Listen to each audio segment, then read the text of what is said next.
굿모닝 큐티 가족 여러분, 오늘은 Wisdom Wednesday, 벌써 한 주의 반이 지났습니다. 인생에도 시작이 반이란 말이 있는데 여러분 삶에도 조금만 더 힘을 내서 화이팅 하시고 일주일이 마무리되기까지 잘 달려가시면 좋겠습니다. 이어서 오늘 베델 수요 예배 박경철 목사님의 나의 질문에 어떻게 대답하는지 보리라 하박국 시리즈 두 번째 시간으로 드려집니다. 오전 10시 본당 현장 예배에 나오셔서 많은 지혜와 은혜를 받으시기 바랍니다. 오늘 함께 묵상할 말씀은 요한복음 7장 53절에서 8장 11절까지입니다. 다 함께 찬송가 338장 천부여 의지 없어서 2절을 부르시겠습니다.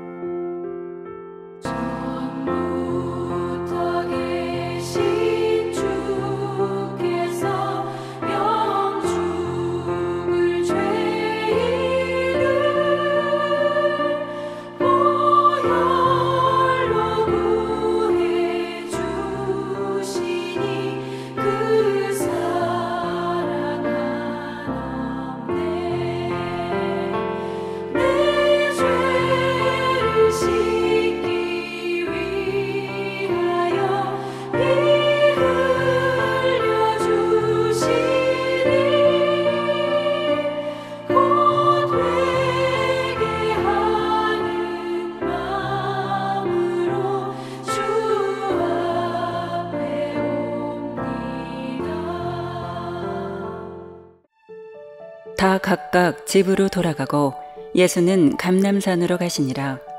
아침에 다시 성전으로 들어오시니 백성이 다 나오는지라.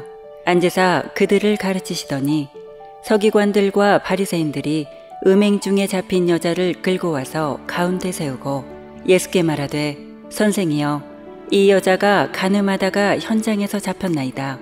모세는 율법에 이러한 여자를 돌로 치라 명하였거니와 선생은 어떻게 말하겠나이까? 그들이 이렇게 말함은 고발할 조건을 얻고자 하여 예수를 시험함이러라. 예수께서 몸을 굽히사 손가락으로 땅에 쓰시니 그들이 묻기를 마지 아니하는지라.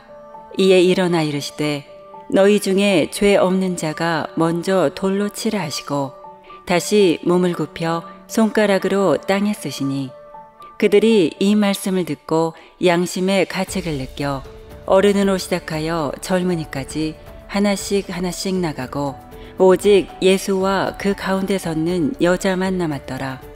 예수께서 일어나사 여자 외에 아무도 없는 것을 보시고 이르시되 여자여, 너를 고발하던 그들이 어디 있느냐? 너를 정죄한 자가 없느냐? 대답하되 주여, 없나이다. 예수께서 이르시되 나도 너를 정죄하지 아니하노니 가서 다시는 죄를 범하지 말라 하시니라. 오늘 말씀은 우리가 익히 잘 아는 간음하는 현장에서 잡혀온 여인의 이야기입니다. 어제도 나눈 얘기지만 예수님은 가림이 없이 누구든지 목마르거든 내게로 와서 마시라 라고 하면서 어떤 구별이나 차별을 두지 아니하고 두 팔 벌려 초대하고 계시는 예수님이십니다. 그렇지만 좀 차별화되기를 원했던 바리새인과 서기관, 과연 당신도 이 죄인을 현장에서 잡힌 이 증거가 너무나도 분명한 이 여인에 대해서 과연 어떻게 하실지 어떤 책 잡으려고 시험하려고 이 여인을 그 현장에서 잡아가지고 예수님 앞에 데려와서는 모세 율법대로라면 돌로 쳐 죽여야 되는데 당신은 어떻게 하겠소? 라고 묻지요. 계속 다구치는 이 질문에 예수님께서는 뭔지 모르지만 땅에 뭔가를 쓰고 계셨습니다. 다들 뭘 썼는지 모르지만 흥미롭게 어떤 분은 아마 돌로 쳐 죽이려고 손에 돌을 들고 있었던 사람들이 소위 간음했던 사람들의 이름을 적고 있는 것이 아니냐라고 하는 유머러스한 얘기도 하고 합니다. 어쨌든 예수님께서 계속 다그치는 저들에게 예수님이 일어나셔서 이런 말씀을 하십니다. 7절이죠. 너희 중에 죄 없는 자가 먼저 돌로 치라. 참 명언 중에 명언입니다. 덫을 놓은 바로 그러한 질문에 예수님은 정말 지혜롭게 답을 하고 계십니다. 이 말씀은 죄를 지어도 괜찮다. 너희들 다 죄인인데 어떻게 서로 죄 지은 것 가지고 서로 나무라느냐, 이런 말씀을 하려고 하는 것이 아니죠.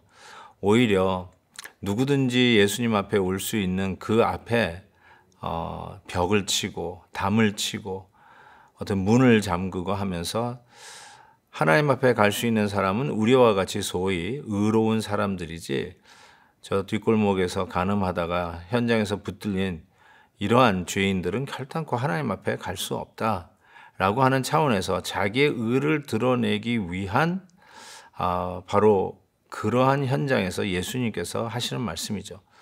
너희들 역시 죄 가운데 있는 자들인데 너희들이 어떻게 다른 죄인을 정죄할 수 있느냐, 어떻게 자기의 죄를 들여다보지 못하느냐라고 하는 말씀이라고 생각합니다.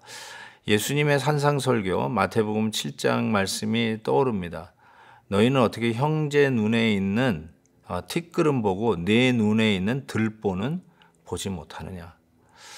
자기 눈에는 들보를 가지고 다니면서 눈으로 보일까 말까한 형제 눈에 있는 티끌을 지적을 하고 죄인이라고 그러고 돌로 들어가지고 이번 같은 경우에는 사람을 죽이려고 하고, 어떻게 그럴 수 있느냐는 것이죠. 예수님의 이 말씀에 저들이 양심의 찔림을 받습니다. 저들 역시 죄인이라는 것을 부인할 수가 없었던 것이죠. 그래서 돌을 놓고 하나씩 둘씩 사라지기 시작합니다. 이때 예수님께서 이 여인에게 하셨던 말씀을 우리가 귀담아 들을 필요가 있습니다. 10절에 보니까 예수께서 일어나사 여자 외에 아무도 없는 것을 보시고 이르시되 여자여 너를 고발하던 그들이 어디 있느냐, 너를 정죄한 자가 없느냐.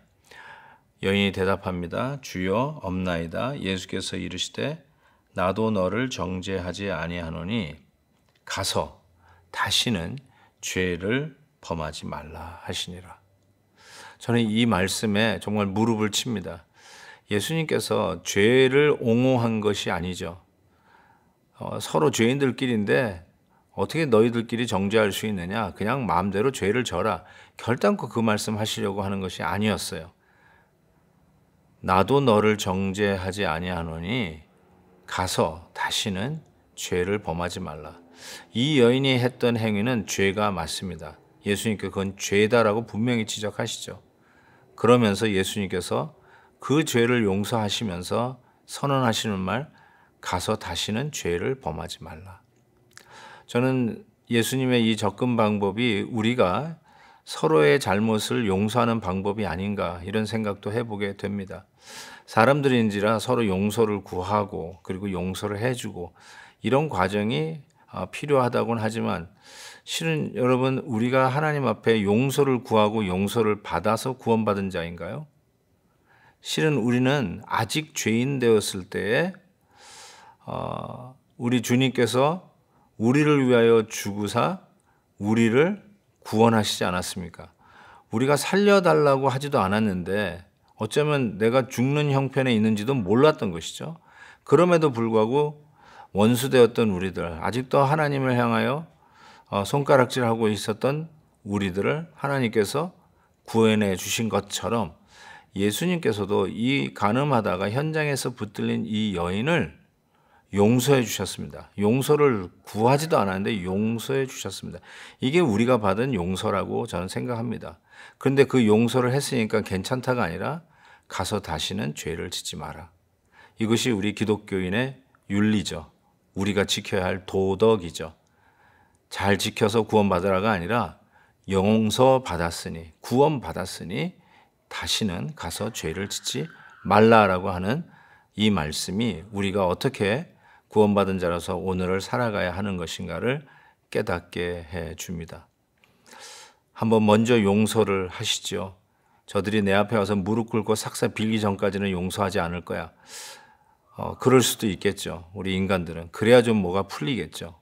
그렇지만 예수님이 우리를 그렇게 용서하셨듯이 한번 용서를 선언하시죠. 그때 용서받은 자가 삶이 변하고 저들의 행동을 고치고 그리고 나중에 용서를 구하러 오지 않을까요? 오늘 우리에게 주시는 말씀을 기억하면서 우리가 받은 은혜로 다시는 죄를 범하지 않는 이 기독교적 윤리를 지켜가는 저와 여러분 될 수 있기를 바랍니다. 하나님 아버지, 용서를 구하기 전에 이미 용서해 주시고 그 용서받은 은혜로 다시는 죄를 짓지 않도록 요구하시는 주님의 말씀 앞에 섰습니다. 하나님, 늘 용서받은 죄인임을 기억하고 오늘도 하나님의 뜻 따라 기쁘게 즐겁게 능동적으로 순종하며 살아가는 저희들 되게 해 주옵소서. 예수님의 이름으로 기도하옵나이다. 아멘. 내일 또 뵙겠습니다.